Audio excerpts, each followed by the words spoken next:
In Lhasa, they say, whenever a blood moon hangs over the sky, a door of darkness opens. On that night, it is not light that shines upon people, but the gaze of restless souls.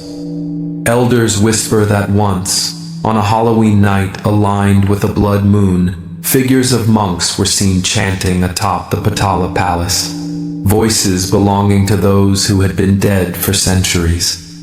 And if you ever hear your name whispered beneath that crimson moon, remember, it is no longer the living calling you. Lhasa, capital of Tibet, where the Potala Palace towers over the snowy mountains.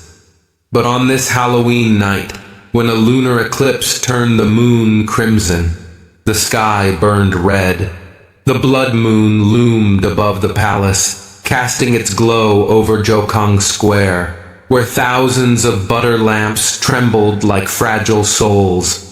The crowd knelt in silence. They believed, tonight, karma itself would open its eyes.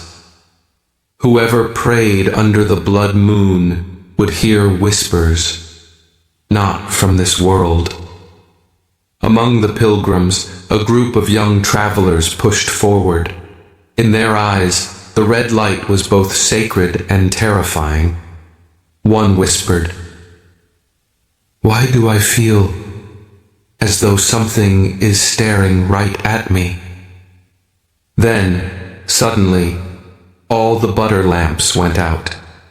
Darkness swallowed the square. Only the blood moon remained, bathing Potala in crimson. And from above came a chant, low, distorted. Voices that no living monk could have spoken. Yet they echoed, directly inside each ear. The blood moon over Lhasa had risen. And soon they would learn it was not only prayers being answered tonight. Potala Palace, usually glowing with the golden warmth of butter lamps, now stood in absolute darkness, its white walls bathed in blood-red light. The crowd froze, breathless. From the palace roof, a funeral drum beat, heavy, slow, like the footsteps of death. A woman trembled, pointing upward. "Look, figures are standing there." On the rooftop, beneath the crimson moon, shadows of robed monks lined up. They held scriptures close, their heads bowed, but their faces were pale, eyeless voids. A sudden gust tore through. Prayer flags snapped apart, fluttering wildly like shredded spirits. A young pilgrim stammered, "They're not alive. Then why does the chanting still rise?" The old guide, face drained of color, pressed his palms and muttered, "Do not meet their gaze. Tonight, the blood moon has opened the gate of karma." In that moment, Potala's walls flared crimson, as if burning in rivers of blood. And from within, a bell tolled, not salvation, but the call of souls. The Himalayan wind descended into the square, but in its roar, there came voices, whispers threading through ears like icy fingers. A young woman went pale, her lips quivering. "It's my mother. She's calling my name." She sobbed, about to break from the crowd. The man beside her grabbed her arm, but then froze. He heard the voice of his son, long dead in a snowstorm.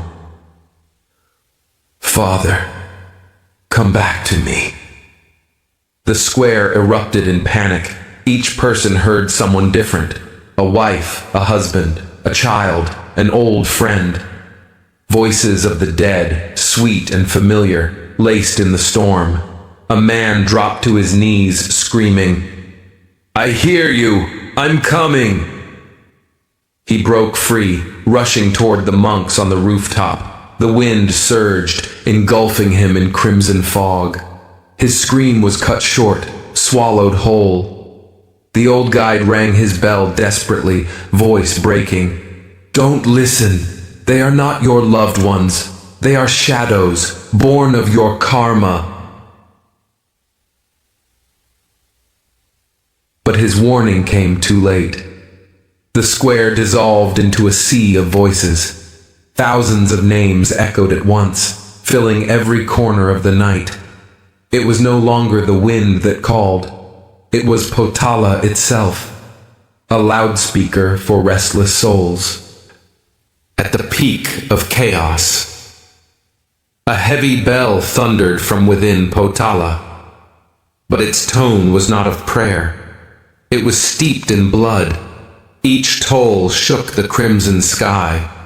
The butter lamps relit, but their flames were scarlet, dripping molten blood onto the stone ground. A woman screamed, "The statues! They're bleeding!" On the palace walls, colossal guardian statues cracked open. From their stone eyes, red streams flowed down, tears of blood. The eyeless monks on the rooftop turned their faces down to the crowd. Though empty sockets stared, 1,000 voices chanted in unison, a suffocating liturgy summoning the abyss. The ground quaked. Cracks tore open the square. From the fissures, pale hands clawed upward, drenched in blood. One pilgrim was seized, dragged screaming into the earth. His outstretched hand warped into claws before vanishing into darkness. The blood bell toll had turned Potala into a gateway of hell. Each toll chained them tighter, not by demons without, but by the karmic weight within. Under the blood moon, the square became a mirror of sins. Each person saw their own past resurrected. An old man shook violently. Before him stood his younger brother, abandoned in a blizzard, now staring with dead white eyes. "Why did you leave me? Why let me freeze alone?" A young woman collapsed, clutching at the air. She saw her stillborn child, blue, lifeless, yet eyes open, whispering, "Mother, why didn't you keep me?" Her wail tore through the square. Another pilgrim spun in terror. He saw the faces of hundreds, villagers burned alive by the fire he once set. Their charred hands reached out, whispering, "Your flames still consume us." With each toll of the bell, another karmic door opened. The sins they thought buried now stood before them, undeniable. The old guide clutched his beads, chanting frantically, "Om Mani Padme Hum! Om Mani Padme Hum!" But he knew no prayer could silence this, for it was not demons they faced. It was their karma, alive within them. At the edge of despair, the old guide lifted his cracked bell. With trembling hands, he struck. This time, the tone was different. No distortion, no blood, only clarity, like a voice from the pure land. Each strike echoed, "Kang! Kang!" washing over the chaos. The phantoms trembled, their twisted faces softening, eyes closing. They dissolved into mist, Released at last. The blood moon faded. The sky cleared, revealing silver moonlight. Butter lamps glowed golden again, steady and calm. A man, once screaming, now whispered through tears. The ghosts, they were never outside. They lived in my heart. The old guide, exhausted, nodded. Yes. No demon bound you. Only your karma. Only compassion. Only letting go brings freedom. Moonlight silvered the square. The survivors breathed, trembling but alive. The blood moon had set. But a new door had opened. The door of truth. As the crimson faded, silence returned to Patala. Butter lamps flickered peacefully. The palace stood tall, as it had for centuries. But in the hearts of those who survived, a truth was carved forever. The old guide whispered, "Demons are not out there. They dwell within us. Our greed, our hatred, our grief. Only when we light compassion and release the past can we step beyond karma." The blood moon passed. Patala remained unchanged. But for them, nothing would ever be the same. For they had seen and survived the light of truth. Thank you for walking with me through the blood moon over Lhasa, a forbidden omen. If this story resonated with you, leave a like, share it, and don't forget to subscribe to continue our journey into Tibet's haunted mysteries. And tell me, if one night, under a crimson moon, you heard your name whispered in the wind, would you turn away? Or would you step toward the shadows?